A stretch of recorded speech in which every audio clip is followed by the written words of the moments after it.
Welcome student to commerce learning point. मैं टीना मालाकार। आज का अपना टॉपिक है टाइप्स ऑफ शेयर्स यानी अंशों के प्रकार। आज की वीडियो में अपन डिस्कस करेंगे कि शेयर्स कितने टाइप्स के होते हैं और उनके क्या राइट्स होते हैं, उनके क्या फीचर्स होते हैं, उसके बारे में आज डिस्कस करेंगे। तो अगर आप मेरे चैनल पे नए आए तो जल्दी से आके मेरे चैनल को सब्सक्राइब करें और बेल आइकन पर क्लिक करना ना भूलें ताकि आपको ऐसी मेरी मोर इफेक्टिव वीडियो की नोटिफिकेशन मिलती रहे। तो आज की वीडियो में मैं डिस्कस करने वाली हूँ अंशों के प्रकार यानी टाइप्स ऑफ शेयर्स क्या होते हैं। तो टाइप्स ऑफ शेयर्स पढ़ने से पहले अपन ये समझेंगे कि शेयर्स का अर्थ क्या होता है, देन फिर अपन पढ़ेंगे कि टाइप्स ऑफ शेयर्स क्या होते हैं। तो जैसा कि अपन ने सॉल प्रोप्राइटर में पढ़ा यानी एकांकी व्यवसाय में अपन ने देखा था कि एक व्यक्ति होता है, वह क्या करता है, बिजनेस में अपना पैसा इन्वेस्ट करता है।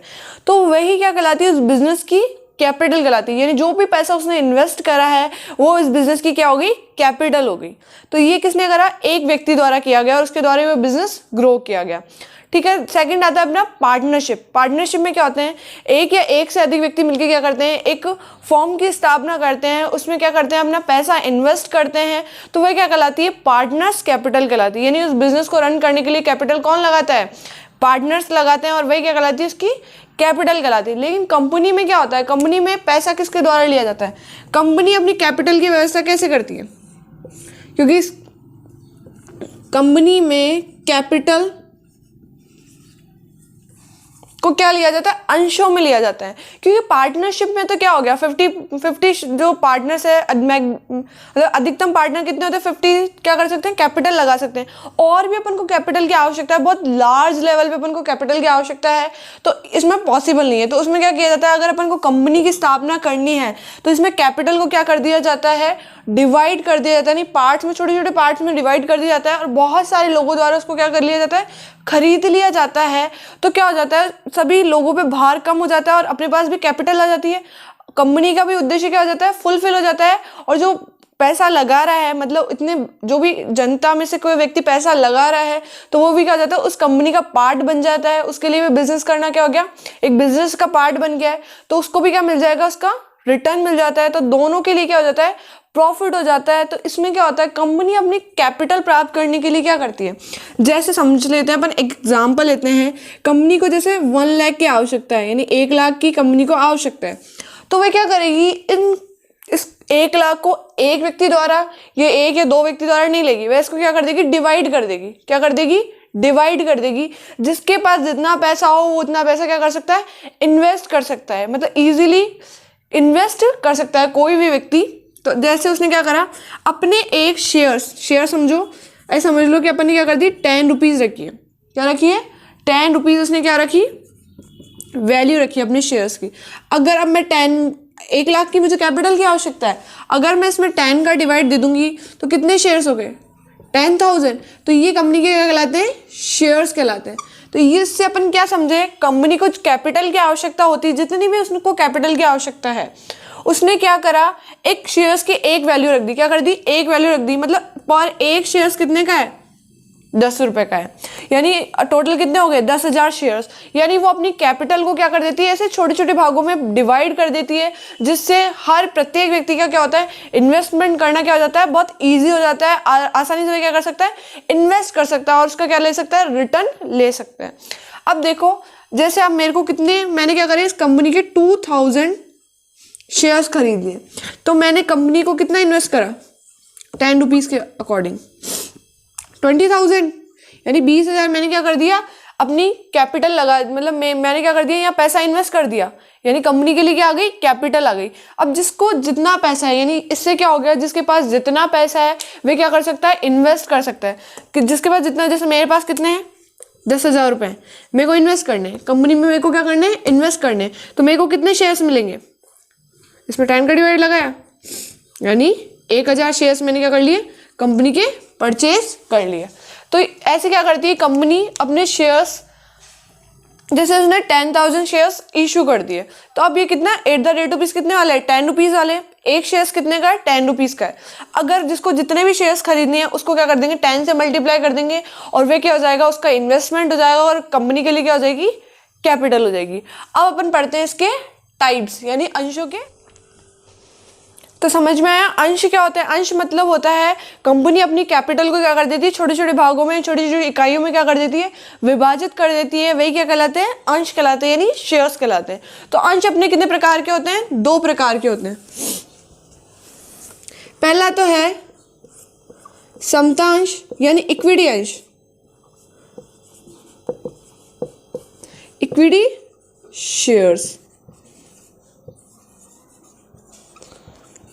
और सेकंड है अपने पूर्वाधिकार अंश,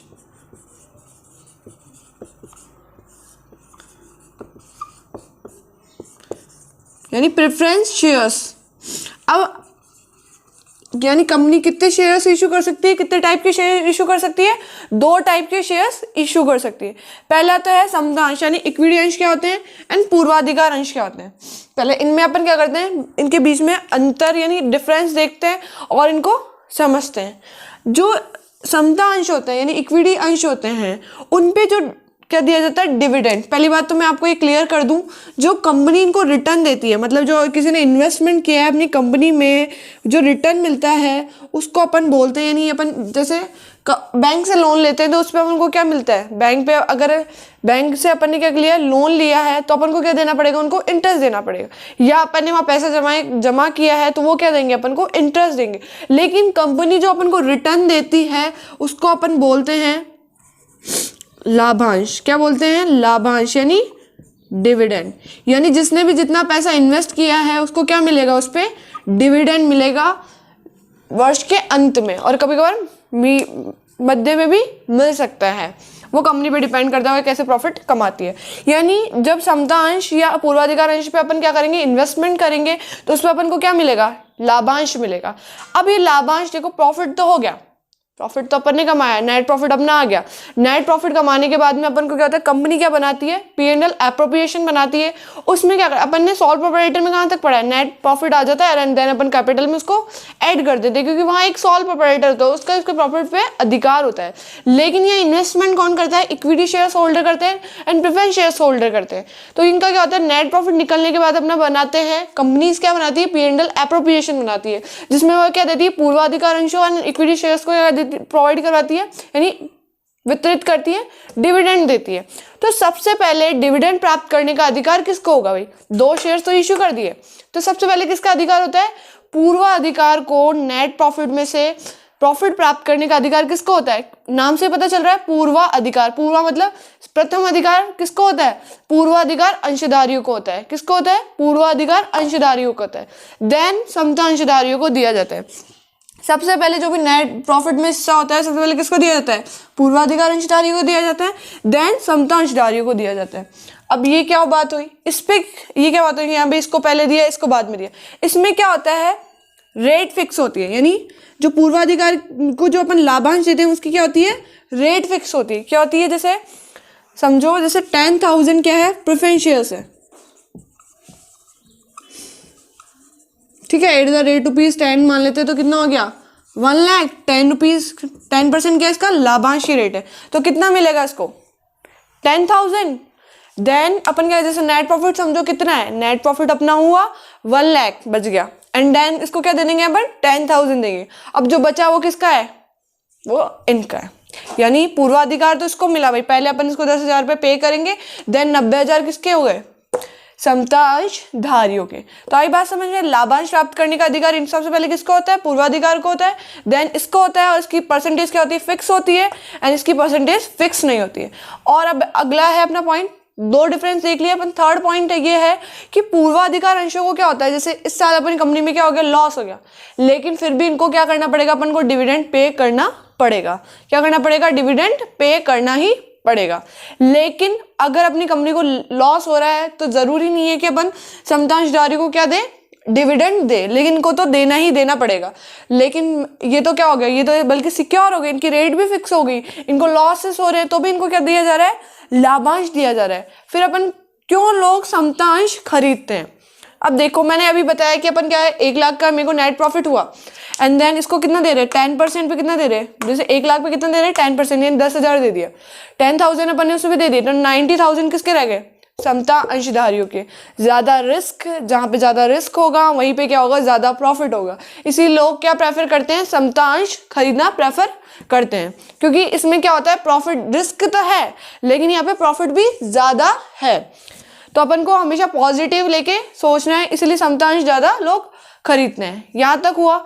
अगर अब देखो शोधन, शोधन होता है रिडम्पशन, यानी जैसे अपन ने पैसा लिया वैसे उनको क्या देना पड़ता है, अपन को पैसा वापस भी देना पड़ता है। अपन ने कैपिटल तो ले ली, पैसा तो ले लिया, एक टाइम आएगा कि उनको वापस अपन को पैसा देना पड़ेगा। तो पूर्वाधिकार अंशों का तो क्या होता है, शोधन, ये शोधनीय होते हैं, इनका शोधन किया जाता है, इनका पैसा वापस दिया जाता है। लेकिन समता अंशधारियों का शोधन नहीं किया जाता, इनको लाइफ टाइम जब तक बिजनेस चलेगा तब तक इनका यूज में लिया जाएगा, ठीक है। और जैसे समझो, और क्या होता है, कंपनी में क्या होती है, वोटिंग होती है। ये कंपनी, जिस कंपनी के स्वामी कौन होते हैं, ये स्वामी होते हैं जिन्होंने अंश खरीदे हुए कंपनी के क्या कहलाएंगे, स्वामी। समता अंशधारी कंपनी के क्या कहलाते हैं, स्वामी कहलाते हैं। और पूर्वाधिकार अंशों को तो सबको सिक्योरिटी दे दी उनको, हाँ भाई इतने % तुम्हें क्या मिल जाएगा, डिविडेंड मिल जाएगा। फिर क्या है, बचा किसका, इनका पैसा। तो ये कंपनी के क्या कहलाते हैं, स्वामी कहलाते हैं। समता अंशधारी कंपनी के क्या कहलाते हैं, स्वामी कहलाते हैं। अब सुनो, ये स्वामी कहलाते हैं तो कंपनी की जो साधारण सभाएं होती है, यानी जो मीटिंग्स होती है, उसमें वोटिंग देने का अधिकार किसको होता है, समता अंशधारियों को होता है, पूर्वाधिकार अंशधारियों को नहीं होता है। क्योंकि भाई तुम्हें सिक्योर, तुम हो भाई, तुम्हें लॉस भी हो रहा है तो तुम्हें तो डिविडेंड दे रहे हैं ना, तो तुम्हें वोटिंग का अधिकार इनको नहीं दिया जाता है। वोटिंग का अधिकार किसको दिया जाता है, समता अंशधारियों को दिया जाता है। फिर ये अधिकार, एक अधिकार ये होता है कि परिवर्तन करना, यानी जैसे पूर्वाधिकार अंशधारी को क्या दिया जाता है, ये अधिकार दिया जाता है कि आप अपने अंश किसमें परिवर्तित कर सकते हो, समता अंशधारियों में परिवर्तित कर सकते हो। लेकिन समता अंशधारियों को ये पास अधिकार नहीं होता कि वो अपने अंश किसमें परिवर्तित कर ले, पूर्वाधिकार अंश में परिवर्तित कर ले। एंड लास्ट ये है, समझो कंपनी का क्या आ गई, कंपनी की ऐसी स्थिति आ गई कि लॉसेस पे लॉसेस होते जा रहे हैं एंड कंपनी का समापन की स्थिति आ गई, यानी अब कंपनी को बंद ही करना पड़ेगा। तो उसमें सबसे पहले किसका पेमेंट दिया जाएगा, पूर्वाधिकार अंशों को क्या दिया जाएगा, पेमेंट दिया जाएगा। देन उसके बाद में किसको पेमेंट दिया जाएगा, समता अंशधारियों को पेमेंट दिया जाएगा। क्योंकि इनको सबसे ज्यादा प्रॉफिट में हिस्सा किसको मिलता है, क्योंकि सबसे ज्यादा कॉस्टली अपने कंपनी के लिए कौन पड़ते हैं, समता अंशधारी पड़ते हैं। तो इनको सबसे लास्ट में पेमेंट दिया जाएगा। तो ये थे पूर्वाधिकार अंश एंड समता अंश, यानी इक्विटी अंश और प्रेफरेंस शेयर्स में अपन ने डिफरेंट पढ़ा। एंड नेक्स्ट वीडियो में अपन डिस्कस करेंगे इनके भी प्रकार कि इनमें क्या, इनके टाइप्स क्या होते हैं, ठीक है। तो thank you for watching my video.